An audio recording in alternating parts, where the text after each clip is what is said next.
Let's move on, brothers, into the next point. So these are 9 things that we cannot do in ihram. These are 9 things that we cannot do whilst we are in a state of ihram. I would also like to point out a couple of mistakes that people do, and I've seen that is that they use pins, and that they use, for example, buttons, and they actually put the buttons on the ihram, and they actually just button up the ihram. Also, mashallah, I have seen people with the ihram, when they open up, mashallah, they have wallets, and they have put pockets, or one pocket for their money bag, one for their passport, one for XYZ, mashallah, the Hajj A to Z guides. Mashallah, they open up and they have got everything there. You know, no, this is all not allowed. And putting buttons on your ihram nullifies your, obligates a punishment upon you, and that is that you will, I'm sorry, what is the punishment? The punishment is that you must slaughter a sheep. Okay, if you do not wear stitched clothing, and this was actually the 9th one that we had forgotten to talk about, and that is to wear stitched clothing. If you actually end up wearing stitched clothing in ihram, then you must do a slaughter. Okay, you must do a slaughtering. Okay, this is as far as the 9 things that you must not do whilst you are in your ihram. Okay, the 9 things that you cannot do whilst you are in ihram. Let's move on to doing our umrah from beginning to end, because most of the people will be doing Hajj Tamattu. Hajj is of 3 types. There is Hajj Tamattu, which basically is the basic picture of it is that you do an ihram, you do an umrah, and then you come out of your ihram. Thereafter, on the 8th day of Dhul-Hijjah, you go back into ihram, do your Hajj, and then after that you come out of your ihram. In Hajj Tamattu, there is a sacrifice to be done. As for the second one is Hajj Qiran. Hajj Qiran is when you have joined Hajj and Umrah together, such that you don't break up your ihram after you do your Umrah. So basically this means, Hajj Qiran means basically that you do your Hajj and one tawaf and one sa'i, and this is enough for your Hajj and Umrah. As you know, when you do Umrah and Hajj, when you're doing Tamattu, you're actually doing how many tawaf and how many sa'is are you doing? Brother, how many doing? You're doing two tawafs and 2 sa'is, isn't it? The tawaf of the Umrah and the tawaf of Hajj, and you're doing 2 sa'is. Of course, you're also doing a last tawaf as well. So you're doing three tawafs and 2 sa'is. Whereas in Tamattu, you're actually doing only 2 tawafs, meaning the 1 tawaf of Hajj, which is enough for your Hajj and Umrah tawaf, and of course the last tawaf, which is the tawaf the last tawaf that you do to come out. And you do only 1 sa'i as well. And that 1 sa'i is enough for your sa'i of Hajj and your sa'i of Umrah. What do you mean by sa'i? That is the running between Safa and Marwa.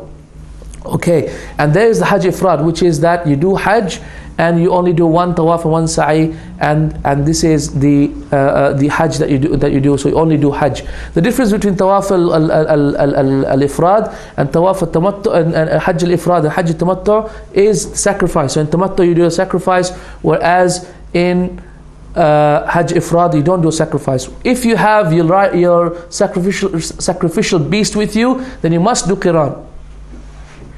Okay? If you have your sacrificial beast with you, you must do Qiran. If you don't have it, then you have a choice to do either of the 3. You have a choice to do Tamattu or Qiran or Ifrad. The best of them, the ulama have differed. Which of them is the best? The Hanafis say it's the Qiran. The Shafi'is and the Hanbalis say it is the Tamattu, and this is truly the best Hajj. The best Hajj is what? It is the Tamattu. Why? Because Tamattu basically combines all of the nusuk together. It is a Umrah and also a Hajj as well, and this is the best Hajj. As we know, Rasulullah told the companions when they had come to Makkah, he said, if I did not have the sacrificial animal with me, I would have changed my intention into Tamattu as well. And so he told the people who didn't have a sacrificial animal with them to actually change their intention into Tamattu, well, even though they had originally intended something else. Okay, can I change my intention? If I have started my intention with Tamattu, can I say, now let me go back to Qiran? Can I do that? The answer is, if you started off with one intention, you can go to another intention that is higher than it. But you cannot go from a higher intention to that which is lower. So if you have intended, for example, you're on the plane, and you've intended that you're going to do Qiran, for example, which is Hajj and Umrah, Labbaik Allahumma Hajj wa Umrah, isn't it? Hajj and Umrah together. If you are in the plane and you have intended to do Qiran, then you can't just say, oh look, I can't be bothered doing the sacrifice, I don't have the money for the sacrifice, let me just do a Qiran, let me just do an Ifrad. The answer is no, you cannot do that, because you have obligated more upon you, so you must do that more. True or not? Guys, this is clear? Inshallah, okay. My advice to pregnant women and to old men and old women, people who are weak and tired, etc., people who will have difficulty doing extra tawaf and extra sa'i. My advice to them is to do qiran. Why? Why do we say this? Because in qiran you only have one tawaf and one sa'i. You know, obviously tawaf for Hajj and tawaf for sa'i, and then the last tawaf, which is a tawaf of what's that tawaf called? Tawaf al-wada'. Thank you for that. Tawaf al-wada', and then you go back. So basically you only have two tawafs really to do only. And the only thing that you do is also and you also do a sacrifice, and that is easy upon them. People will give £50. That is easy. True or not? Yes. However, you are getting the ajr of Hajj and Umrah, even though you're only doing one tawaf and one sa'i. That is making it for two tawafs and two sa'is.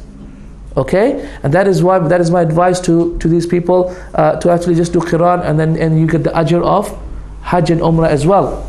Okay. However, of course, if you feel you're up to it, you know, this is a journey of a lifetime. Let me just do the best I can. Then go ahead, by all means, do your Hajj tamattu.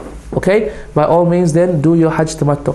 So you are in the plane, and you have already made your intention at the miqat. If you have not made your intention at the miqat, and then suddenly, as I remember in one of the years, about 100 kilometers away from Makkah, people came to me. I was in the front of the bus. People came to me from the back and said, "Have we passed the miqat yet?" Have we passed the miqat yet? And says, SubhanAllah, we were just at the miqat 300 kilometers back, and now you're asking me, have we passed the miqat yet? We had told people, remember to make intention for the miqat. Don't pass the miqat without the intention. You will have so many problems, etc., etc. They did not listen. Unfortunately, they didn't pay attention. They didn't attend the class like you guys are doing. And so unfortunately what happened was that they all had to do fidyas. They all had to do sacrifices, because the qaida in as far as Hajj is concerned, if there is an obligation, if there is a thing that is wajib, if you don't do a thing that is wajib in Hajj, then you must do dam, you must sacrifice a sheep. What are the wajib things? Wajib things, for example, doing your intention from miqat. For example, staying in Arafat until sunset. For example, staying in Muzdalifah until the morning for those people who are able. For example, guys, anyone remember? Okay, for example, stoning. Stoning is another wajib. For example, shaving the head is another wajib. For example, sacrifice is another wajib. For example, stoning every single day. Stoning every single day is another wajib. For example, of the 3 days that you stay in Mina. For example, staying in Mina itself is another wajib for those people who are not feeding or responsible over the Hujjaj. So for all these sort of people, this is a wajib. And also, for example, the tawaf al-wada', which is the last tawaf that anyone does, this is also another wajib. If you fail to do these things which I just mentioned to you, which are wajib, then you must do a sacrifice. What must you do? You must do a sacrifice, and this is very important.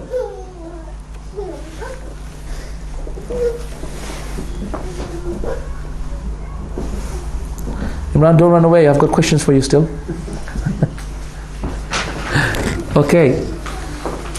Okay, this is as far as some of the mistakes happen when people actually cross the miqat without finding out. So now that you have landed in Jeddah, Jeddah is not the miqat for everybody. Jeddah is only the miqat for those people who are from the people of Jeddah, from Jeddah. So the reason being because Jeddah is inside the miqat. So if you are actually inside the miqat, your miqat is your house. But if you're outside the miqat, then your miqat is whenever you pass by one of these miqats. Okay, brothers? Right. So if you've landed in Jeddah, then now you'll be going off to Makkah, inshallah, perhaps, or you'll be going off to Medina. If you're going off to Medina, obviously you will not have your ihram now, because you'll be actually going out of Medina. Going to Medina. Medina is just outside the miqat of Dhul-Hijjah, which is 5 kilometers from the center of Medina. If you are now landed in Jeddah, now you will go off to Makkah. When you go off to Makkah, you will obviously perform your Umrah. You are, of course, reciting your Talbiyah all the way. You'll be reciting your Talbiyah all the way up until you see the Kaaba, up until you enter into the mosque of the Kaaba. It is advisable before you start your tawaf, before you start your umrah, that you have a shower or you have wudu. It's better to have a shower. This is something which people have forgotten. And also it is better to enter into the Kaaba through the gate of As-Salam. What is the gate of Salam? The gate of Salam is between Safa and Marwa. It's halfway between Safa and Marwa. There is a gate, and that's called the Bab As-Salam. That is the place from which Rasulullah entered into into the mosque. Okay, note something, brothers and sisters in Islam. When you enter into the mosque, you don't pray your Tahiyyat al-Masjid. Rather, you start off straight away with your Umrah. All this time, brothers and sisters in Islam, remember, you did not show your arm. You didn't show your right arm. You had them all around you, wrapped all around you. Only now, as soon as you start your tawaf, you start showing your right arm. And this is a mistake which many people do. When they actually pray, you see the Hujjaj, they already they're showing the right arm. This is very incorrect. And so you see them praying with the right arm showing. And this is another, this is quite mistaken. This is incorrect. Whilst you are praying, you must close your both arms. Rasulullah ﷺ said, لا يصلين أحدكم ليس على عاتقه منه شيء. ليس على عاتقه منه شيء. Meaning that, let not any one of you pray any one of his prayers and there is nothing on his shoulders, meaning that his shoulders are not covered. So you must have your shoulders covered. This is something which people make mistakes. Showing the shoulders is only at one time. Which is that time? Only on the first tawaf, when you're actually in your ihram clothes, isn't it? And only through the duration of the tawaf. Right after the tawaf, you close it off. Right after the tawaf, you close your ihram off, and so you don't show your right arm. Is that clear, guys? Of course, and this is only for men as well. You start off with the Hajar Aswad, which is a black stone. There are lines for that. You start off from that area. You say Allahu Akbar, point to the black stone, because you will not be able to touch it because of the great rush. Say Allahu Akbar, point towards it, turn towards it, saying Allahu Akbar or Bismillah, Allahu Akbar, as you wish. Both of them have been reported from Rasulullah ﷺ. Bismillah, Allahu Akbar from Ibn Umar, and Allahu Akbar from Ibn Abbas, if I remember correctly. So you start off from the Hajar Aswad, and then you go 7 circuits, the first 3 of which you will be running. You will be actually running if you have the ability to, if you have the the chance to. Okay, so you'll be basically jogging through the first 3. When you're between Rukun Yamani and Hajar Aswad, basically between the 3rd corner and the beginning of your tawaf. Okay, the corner in which the Hajar Aswad is. This is called the Rukun Yamani and the Hajar Aswad. In that place, you say, what is the dua that you make? Akhtar, what is it?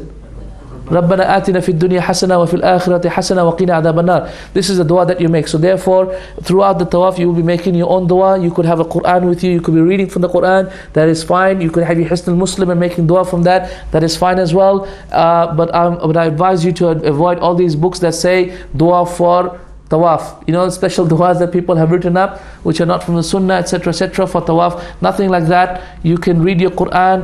Umar radiallahu anhu used to read the Qur'an. He used to sit on his donkey while his donkey was moving around, and tawaf is something that you can do as well on a riding beast as well. So Umar would do the tawaf with his riding beast, and he would be reading the Qur'an.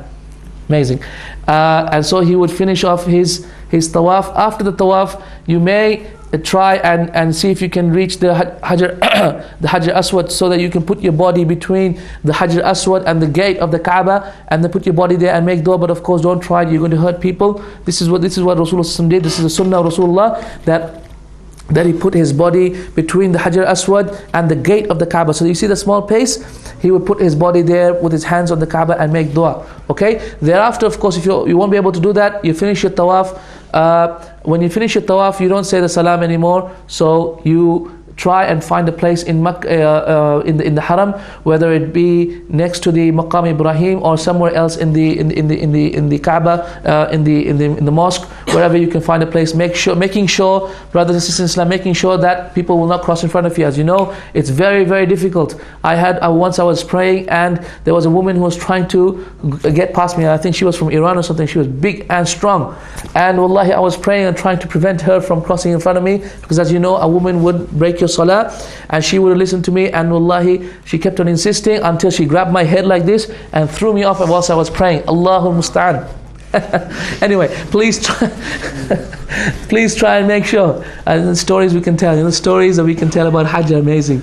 The chronicles of a Hajji. Okay, so you pray your 2 rak'ah prayer, which is at the Maqam Ibrahim. In the first rak'ah, you recite your Surah Fatiha, and then you recite your Qul Ya Ayyuhal Kafirun. In the second rak'ah, you recite your Fatiha, and then Qul Huwallahu Ahad. This is the sunnah. Obviously, you say something else, this is fine. Thereafter, you move off and you drink your Zamzam water, and you drink standing. This is sunnah of Rasulullah, that you drink standing, facing the Kaaba, and then after that, after you're drinking a little bit, something left, a little bit left in the cup, you would pour the rest on the top of your head. and thereafter you would point to the Kaaba, and then you would make dua to Allah subhanahu wa ta'ala, as much dua as you wish.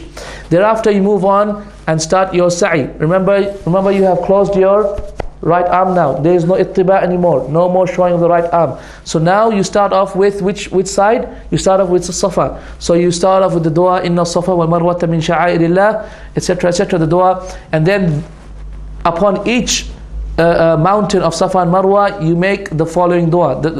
Many duas have been reported, but the way in which you make the dua is you say Allahu Akbar. You say Allahu Akbar, and thereafter you say takbir, and thereafter you make the dua that Allah subhanahu wa ta'ala has, that Rasulullah sallallahu alaihi wasallam used to make. There are many duas reported, and you can go back to Hisn Muslim for that.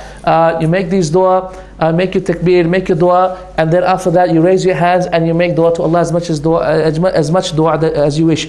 Then you start off from the beginning again, from the duas that you make, and then raise your hands and make your dua again. And then again you say the duas that have been reported from Rasulullah sallallahu alaihi wasallam, and then raise your hands and make your dua always facing the Kaaba. Right? Thereafter you move off and you start going off to Marwa. So you move off from Safa, going off to Marwa, making sure that you do not hurt anybody on the way, and then making sure that you are telling all those Hujjaj who are still showing their arms, brother, close them. Okay, because Brother Tawfique said it's not permissible. Okay, and you're going past now on Safa Marwa, and when you pass the green light, obviously you're running between them, and you go off to Marwa. When you go off to Marwa, the only difference between the dua in Safa and Marwa is that you don't recite that verse, which is Inna Safa wal Marwata min sha'airillah. All the other duas, and in the manner that you did, you must recite as well. You mustn't, but it's not a must, but obviously it's a sunnah for you to do that upon every mountain. If you're not able to, then just keep passing by. Just say Allahu Akbar 3 times and then pass by. If you're not able to, if it's true rush, or for example you're too tired, or you're with your mother and father and they're old people, they can't stand there for so long, etc., just pass by. Just say Allahu Akbar 3 times and pass by. Alhamdulillah, that is fine as well. This is not obligatory. So you do this 7 times. So between Safa and Marwa, you go once, and then back from Marwa to Safa is once. Don't make the mistake of going twice and thinking that is actually going up and down and thinking that is 1. No, rather going down is 1, and then coming up is 1. So that's 2. Until you actually end up, you started in Safa, you end up where? You end up in Marwa. Know this, brothers and sisters in Islam, that Safa and Marwa is outside the Haram. It is considered to be outside the Haram. That is why it is permissible for menstruating women to do Safa and Marwa. However, it is not permissible for menstruating women to do Tawaf. Meaning that the masjid is actually inside the Haram. Okay, whereas Safa and Marwa by ijma' of the ulama are outside the Haram. So my advice to you, if you follow the opinion that only the mosque of the Kaaba has the ajr of 100,000, that if you wish to pray extra prayers and you want to get the ajr of 100,000, don't pray in Safa Marwa. Remember that. But pray only where? Only inside after pass on from Safa Marwa. This is a point many people don't know. Okay. I will come to women's affairs, what if they have bleeding, etc., etc., very soon, inshallah. So sisters, don't despair, inshallah. We'll come to all these issues very closely, very soon, inshallah. Thereafter, after you finished your in Marwa, you either go off for a shave. Sorry, not a shave your head. I mean, so shave your head. That is, of course, if your hair will grow back quickly, or for example, you trim your head. And of course, after that, you are out of your ihram. You are out of your ihram. Okay, this is of course for those people who are doing tamattu. Remember, they're doing umrah first, meaning you're out of ihram. Meaning after that, you can go off and have your shower, etc. For the women, approximately 1 or 2 centimeters is the amount of hair that is to be cut. But the way you do it, basically, you grab all the hair and then grab it like that from the bottom, and then just cut it. And many women like to do that because they like to cut the split ends. But cut 2 centimeters, and this is the way hair is to be cut. It is better to have. Shave your head rather than cutting, trimming. But however, as I said, you need to have some hair left on your head for when you'll be shaving for Hajj. So it's better then, if you're going to be doing that, to actually, if your hair doesn't grow back quickly enough within the couple of days that you're going to be staying, to just have a trim. Okay, going through the mechanical trim or leaving some hair on your body. Don't leaving some hair on your head. Okay, Don't make the mistake of what people do, and that is that they get these scissors and they just cut from here, cut from here, cut from here. This is not permissible. This is the opinion of the Shafi'i scholars who allow it. However, the most correct opinion, which is the opinion of the Hanbali and of the Hanafi scholars, is that this is not permissible. What is obligatory is that you must shave off from every part of your body, from every part of your hair, from every part of your hair, of your head. Okay, every part has to be trimmed. So you can't just trim from the right and trim from the left and say, mashallah, that's fine. All those brothers who have long hair, because they want to keep their hair, for example, they can't just say, trim a little bit like that, and that's fine. No, this is not permissible. Also, remember, don't trim part of the hair and leave the other part big, as people do. They, for example, trim on the front and leave the back very long, or the other way. They trim all in the back and they leave the front falling all on the faces, just to be cool, basically. No, all of this is not permitted in Islam. This is called qaza', as Rasulullah said. This is called qaza', and Rasulullah have prohibited qaza', which is to have unevenly shaped hair, in which you actually trim some part of your body more than others. Some part of your hair a lot, visibly, tremendously a lot, whereas leaving others untrimmed. Or as people do these days, mushroom haircuts. Have you guys seen mushroom haircuts? What's a mushroom haircut? It's so that when when you're walking, your hair is bouncing like a mushroom. This is what they say, a mushroom haircut, which is basically that you take the hair and then you shave everything underneath, and then you cut everything underneath so that your hair is like a cap on your head and it bounces when you walk. Amazing, isn't it? Things that people come up with these days. Okay, this is as far as Umrah is concerned. Let me just quickly mention what the sisters should do, inshallah, and some sisters' issues, and then we'll move on to Hajj, inshallah, and it will be quick with Hajj, inshallah, because we've already mentioned the tawaf and sa'i bits of Hajj. Okay, as far as the sisters are concerned, if they are worried for their period, they can take pills in order to prolong the period. Otherwise, if they don't take pills and they wish to just let nature take its course, then I'm sure that many sisters may be worried, because, as you know, hormonal imbalances are not uncommon in Hajj, because of the great stresses and because of the changed atmosphere, the changed settings, etc., and the stress that is associated with Hajj. It may be that you have a period. If you have a period, if you have blood coming out, you must you must ask the question: is this blood coming out in a time in which I normally have my period? If it is not, then this is not to be considered your period. This is defective bleeding. Okay, this is istihada, defective bleeding. I have tapes on this. I have tapes on the fiqh of menstruation, and inshallah you can try and get that, and you will understand that very, very deeply. If you are afraid, or if actually the blood does coincide to be with your period, with your days of period, then you must consider that to be your period. Notice one important point: your period has nothing to do with the ihram. You could be in a state of janaba from the period, but you're still in your ihram. So the two things don't have a similarity.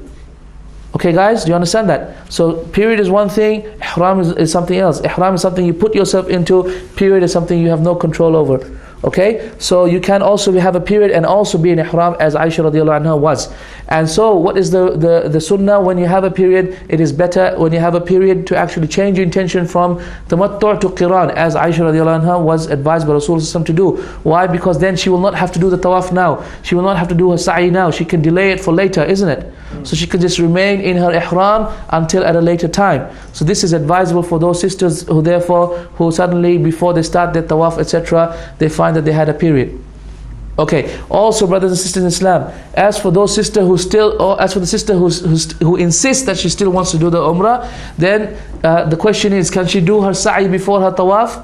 Can she do her sa'i before her tawaf for the umrah? The answer is no. The umrah, everything has to be done in order. Even though the hajj, we know we can perform the things in out of order. Like we can do the sacrifice before our tawaf, and then after that do the slaughter the animal, etc., and then shave the head, in different orders. However, regarding umrah, then it cannot be done outside order. So you can't start off with your sa'i and then finish off with your umrah later on. No, you cannot do that. You must always continue on with your tawaf and then with your sa'i. One important point is, if you need to rest, and as you know, women sometimes, because of the walking, and because tawaf may take more than an hour, sometimes 2 hours used to take me. If you want to rest, then it's permissible for you to rest, but you start off from the same place. If the adhan comes, then you pray your. If a prayer time comes, then you say your prayers, but you start off from the same place, or it is advisable to start from the beginning of that particular round. Okay. If you end up having a period after you finish your tawaf, before you start your sa'i, then what is the answer? What's the hukum? Fine. Why is it fine? Because Safa and Marwa are outside the haram. Beautiful. This is the fiqh, okay? So it's outside of the haram, so you can do, so the menstruating women can even sit there. You can say, wife, go to Safa and Marwa and sit there, I will be back. And things like that, that's perfectly fine. She is not allowed to come into the mosque, but she can sit in Safa and Marwa area because that is outside of the haram, even though the same construction is under the same roof. But that is of no consequence. Okay, guys? Let's move on to now, when we are now living in Makkah, stay in Makkah. You can go off to Medina if you wish, but on your way back you will have to have ihram from the miqat. Don't come through the miqat and you're intending Hajj or Umrah without ihram. Okay, remember that this is a point of great importance. In Medina, obviously you go with the intention of praying in the Prophet's mosque. You try and pray there as many prayers as you can. Let's move on to the 8th. And there's not much to mention about Medina, but then you can visit other mosques such as that of the Quba, Masjid al-Quba, and of course if you go from your hotel or from your place of dwelling to the Masjid al-Quba with your wudu, with the intention of praying 2 rak'ah there, then you get the ajr of Umrah. You get the ajr of having performed Umrah. So let's go on to the 8th of Dhul-Hijjah. That is the day that we start our Hajj.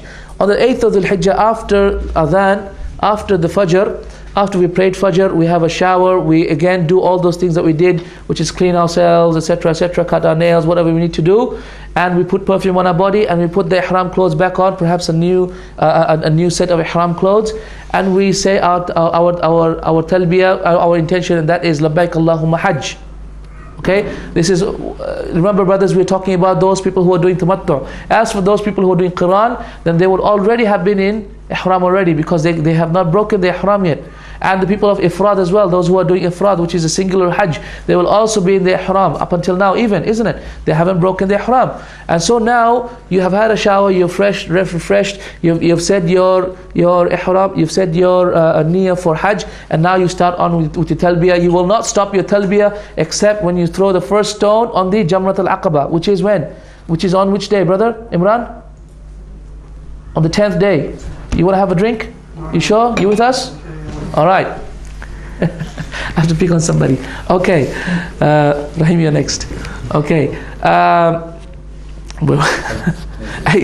Okay, 8th. Try and reach Mina by mid-noon. Try and reach Mina by mid-noon. This is the Sunnah of Rasulullah sallallahu alaihi wasallam. When you enter Mina, remember you can also put your ihram on in Mina as well. If you want to delay it, you can put on your ihram in Mina. Why? What is the reason behind that? Because Mina is still within the haram. Remember. Okay, Mina is still within the haram, and that is why you can still put on your ihram within the haram, isn't it? You still putting your ihram on still within the haram. Even Muzdalifah, if you were there, you could still put on your ihram. Remember, this is the fiqh. Okay, this is fiqh. So we stay in Mina now the whole day. What about our prayers? How do we say our prayers? Do we join them? The answer is no. You don't join them. You pray them at their appointed times, because you're not moving on. Remember, we don't have any difficulty. We're not moving on. This is the Sunnah of Rasulullah to only join when we're actually in the process of moving on, right? But when he was actually stable and in a place and set up his camp, then he didn't have a need to actually join, and so he would pray at the appointed times, but shortened, because he's a traveler. Okay, so he would shorten. So therefore you pray every 4 rak'ah into 2s, every 3 as 3s, and every 2 as 2s. But the 4 rak'ah you always pray as 2s. After after you've passed that whole day, and you'll be preparing yourself for the next day, which is the real day of Hajj, you will make yourself you make your way to Arafat. If you try and go in the middle of the night, that may also be advisable given the practical circumstances these days of the roads being blocked, and these Saudis, they just block the roads wherever they want, and so your stuff gets your hamla, your group may just be blocked outside of Arafat. And once we were blocked outside Arafat until almost 3 o'clock. The first time I ever did Hajj with the group that I just mentioned before. So you make your way up to Arafat. As soon as you've gone to Arafat, your Arafat obligation is complete. So that means that you have to be inside Arafat even for a minute second, for your second pillar of Hajj to be complete. Okay, and that is that you need to be Arafat even for a minute second. So even if you've set your camp up just outside Arafat, make sure that at least you have moved into Arafat and moved out at least. Okay, and this is important because when you will see a lot of people being outside Arafat, on the gates, on the mountains of Arafat, but and I wish they knew the fiqh of Hajj, that they need to come inside Arafat even for a minute second. So you are in Arafat now, and you will be staying there waiting for the Dhuhr prayer. At the time of Dhuhr prayer, one adhan, and you'll pray Dhuhr 2 rak'ah, and then you give the iqamah again, and then pray your Asr prayer. Thereafter you will start your ibadah, you will start your du'as, and you will be making dua all the way up until when, guys? Up until sunset. And you'll be making dua. It is better to do it sitting. It is better to do it sitting on your riding beast. So if you have your camel, then doing it on your camel. Or if you have your cars, then doing it on your cars. Or if you're on your buses, then that is fine as well. And as remembered, please don't waste your time searching for food and trying to go here or there and trying to go and meet that sheikh and this sheikh. This is not the time for it. This is the time to beg Allah subhanahu wa ta'ala for forgiveness. This is the time to beg Allah subhanahu wa ta'ala for ajr, for reward. You do that all the way up until sunset. All the way until sunset. After the sun has set, then slowly and quietly and peacefully you make your way into Muzdalifah. So you go and get into your buses quietly and peacefully without praying there. You don't pray your Maghrib prayer. You don't pray your Maghrib prayer in Arafat. You go off to Muzdalifah. When you reach Muzdalifah, then over there you give one adhan, and then you pray your Maghrib, iqamah, then Maghrib, and then you give the second iqamah, and then you pray your Isha prayers. After Isha prayers, obviously you might be hungry, so you can eat something, and then thereafter please go to sleep. Of course, make sure you pray your witr as well, because Rasulullah never missed his witr. And this is the most correct opinion, is that he did pray his witr even in Muzdalifah. If you have sick people with you, you might want to leave with them early. You might want to leave with them early in order to get the stoning done quickly. So you can after the middle of the night. After the middle of the night, which is approximately 12 o'clock in Saudi Arabia, middle of the night is decided in the following way. You look at the time in which the sun set and the time of Fajr, then you note how many hours there is. Then you take the half part, which is, let's say, 5 hours. Then you add from the time of the sunset, add 5, that is the middle of the night. So in Islamic, middle of the night may not be 12 o'clock, it may be 11 o'clock, it may be 11:30. Notice that, okay? So only after the middle of the night you pass off. You can take your family and go off to do the stoning and go off to Mina. If you're able, what I mean by able, meaning you're physically able and you're strong, then you must not move off from Muzdalifah before sunrise. You must not move off from Muzdalifah before sunrise, but rather you should stay in Muzdalifah until sunrise. This is the best way. In the morning, you get up when it's sunrise, you make your wudu, you give your adhan, you give your iqamah, you pray. Thereafter, spend your time making dua to Allah subhanahu wa ta'ala, making dhikr of Allah, praising Allah subhanahu wa ta'ala until the sun is about to rise. Until when? Until it is about to rise. Then quickly make your way out of Muzdalifah. So get onto your buses, start walking, whatever you have to do, and make your way out of Muzdalifah. And when you go off from Muzdalifah, you will go back to Mina. My advice is not to go stoning at that point, because you will die. I'm not joking, okay? It is a nightmare. It is a nightmare. My advice is to go around about noontime. And noontime, it is still rush. There's a lot of rush still. And of course, it's the first day of Hajj. People are still in that mood. But still, it is easy. It is easy. You might be able to come close. The way you take your stones, you may pick up your stones in Muzdalifah if you wish. But remember, don't make the mistake of washing them with water. Some people, what they do is they actually wash their stones with water, or they say they wash their stones with Zamzam water, and this is incorrect. This is against the hadith, the guidance of Rasulullah sallallahu alaihi wasallam. And don't try and pick stones for every day. Try and pick just enough for you. Try and pick 7 or pick 8. One extra one. And this is the amount of stones you pick up from Muzdalifah. Make sure you don't pick up hardened cement or hardened concrete or hardened mud. It must be actual stones, okay? If it's concrete, because of the gravel and all that, don't pick up gravel as well. Pick up only stones, proper stones. You have to be careful of that. And it's a pea size. Pea size is very, very small. It's about how many? It's even half a centimeter. This is the size of the pea. Don't go for bigger ones. You will be sinful if you end up hitting someone, and you will also be sinful for going against the Sunnah of Rasulullah sallallahu alaihi wasallam. So pick only very, very small stones. Thereafter, you have these stones with you. You go to Mina. Go there. You cannot take your ihram off as yet. Remember, you still have to do your stoning. at 12 o'clock, my advice is 12 o'clock, you can try something else. This is all left up to experience. You go off, my advice is also to do it on the top floor, not the bottom one. Bottom one is very, very difficult because you have people coming from every direction. But on the top one, the army and the guards, they actually keep a flow, making sure that they're actually going straight instead of coming back. Okay, that is a good thing about the top one. But the bottom one, because people are all everywhere, it is a chaos. So go to the top one, then with your stones, take your stones. Don't do the mistake of throwing all of them in one go. This will only suffice for only one throw. Rather, what you should do is take one stone, say Bismillah, Allahu Akbar, or Allahu Akbar. Both of them are correct. With Makkah to the left and Mina and Arafat or Muzdalifah to the right. This is the way that you should stone. This is the Sunnah. If you cannot do so, my advice really is to do it the other way. So if this is Makkah, this is the stone. If this is the stone and Makkah is here and Muzdalifah is here, you'll be coming from this direction, right? When you're coming from this direction, you'll be passing the first one, the first stone, second stone. The third stone is a big one where you need to stone. My advice is to actually come this way and come from the back. Because what they do generally is that they go straight to the stone. They go straight to the stone, they see the stone and say, let's kill the shaitan.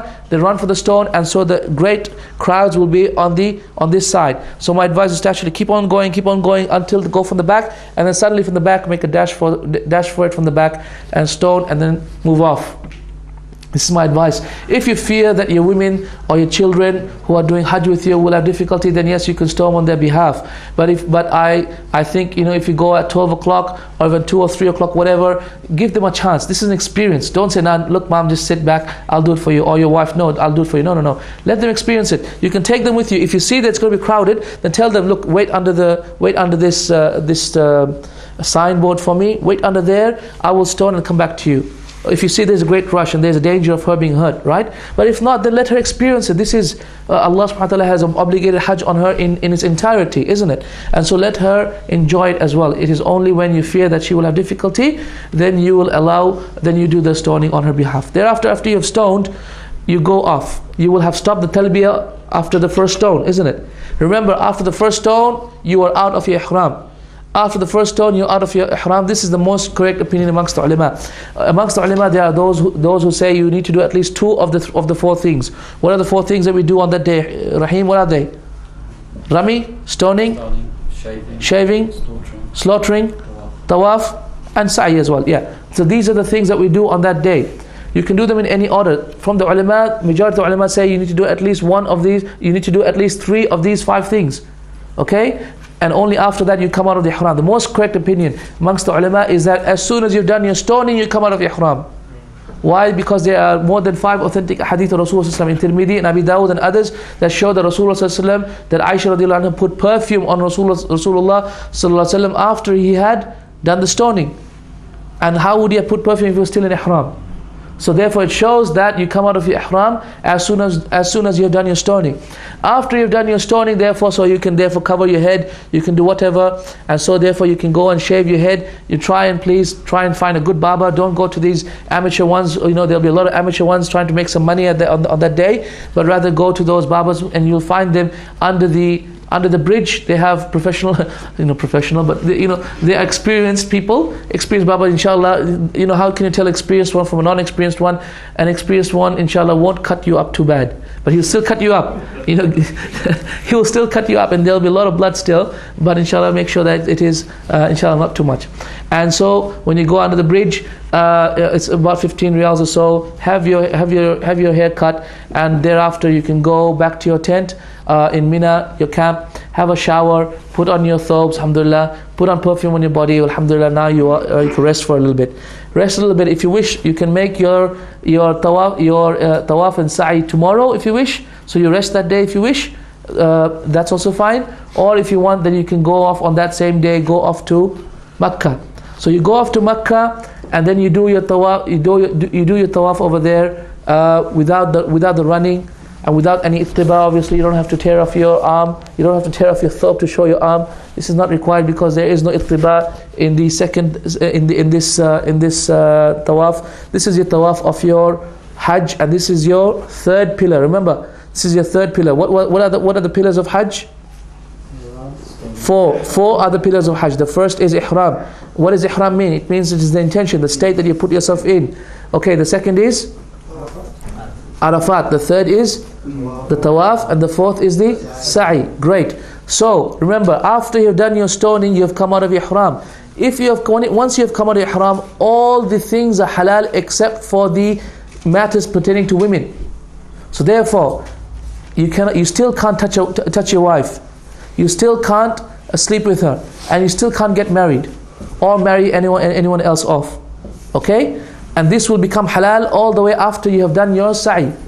This will become halal, meaning sleeping with your wife, etc. will become halal only after you've done your sa'i.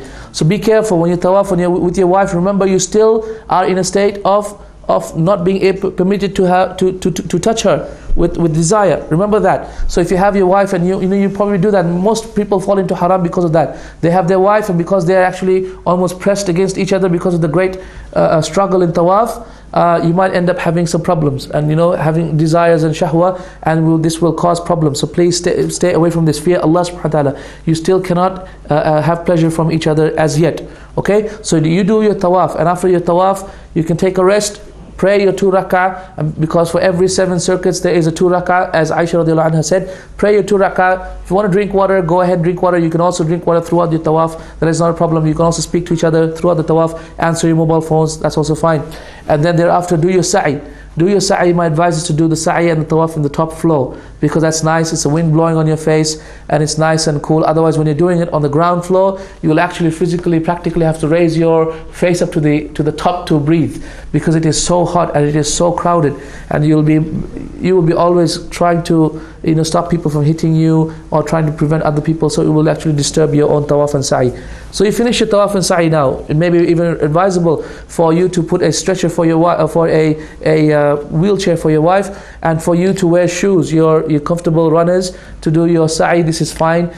You can wear your runners and do your tawaf and sa'i on the top floor. And you'll have the occasional do-gooder, and he wants to come and tell you, A'udhu Billah, what are you doing? You can't wear your shoes in the haram. But this is incorrect. It is permissible, inshallah. Jazakallah khair. Thank you for your advice. You can just tell them off nicely, inshallah. Thank you for your advice, but I think it is permissible. Or just say, look, I've got some blisters or something like that. Make up something, and you'll be fine, inshallah. So you finish off your sa'i.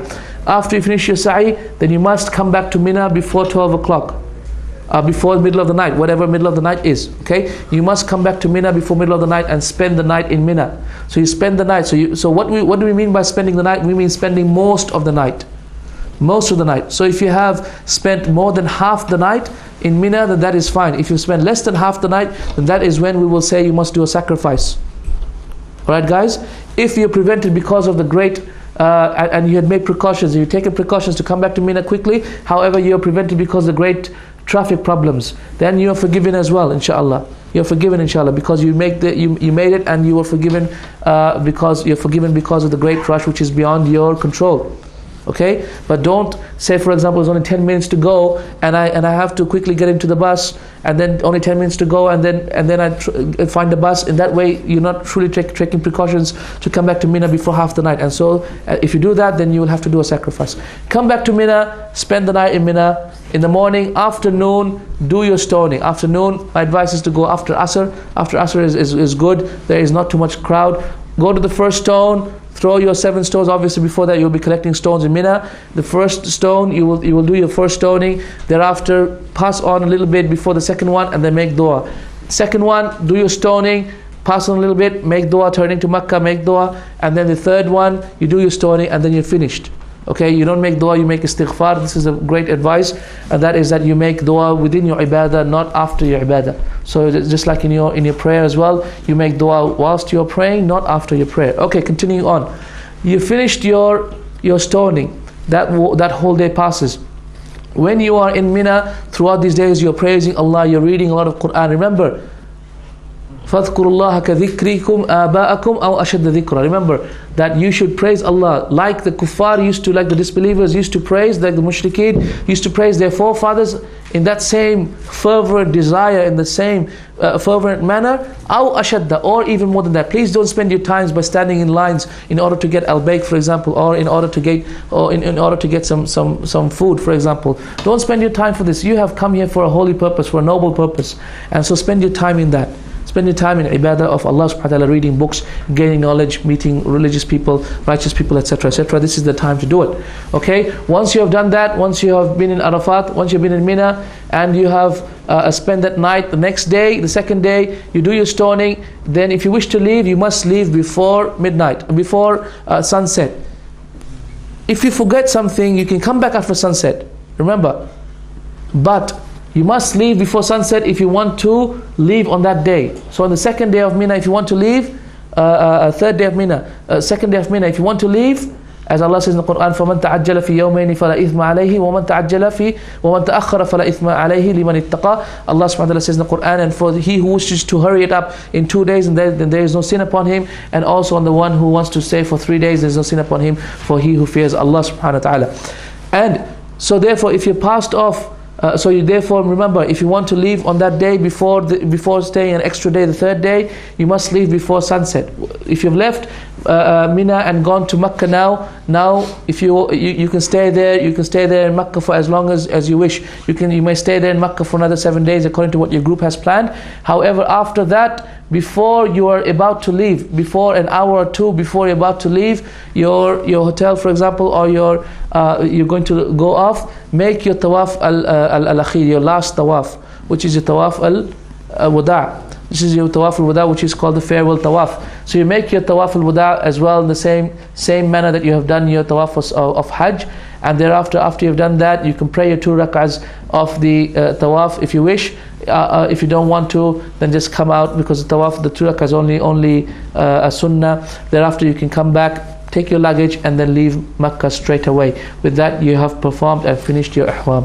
With that, you performed and you finished your Hajj. And inshallah, after that, of course, upon you is only to make istighfar to Allah subhanahu wa ta'ala, make tawbah to Allah. May Allah forgive any problems that you have had before, any naqs that you have had, any problems that you have had, etc., etc. May Allah forgive them. Also, of course, remember, if you have done a Hajj which required a slaughtering, make sure you have given the money for that beforehand, so that your slaughtering was done in the first day or the second or the third day, basically in the 3 days in which you are in Mina.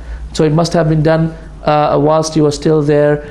Inshallah, they will have done it for you. With that, alhamdulillah, we've finished our lesson on Hajj, inshallah, and I think we have taken everything that we can take.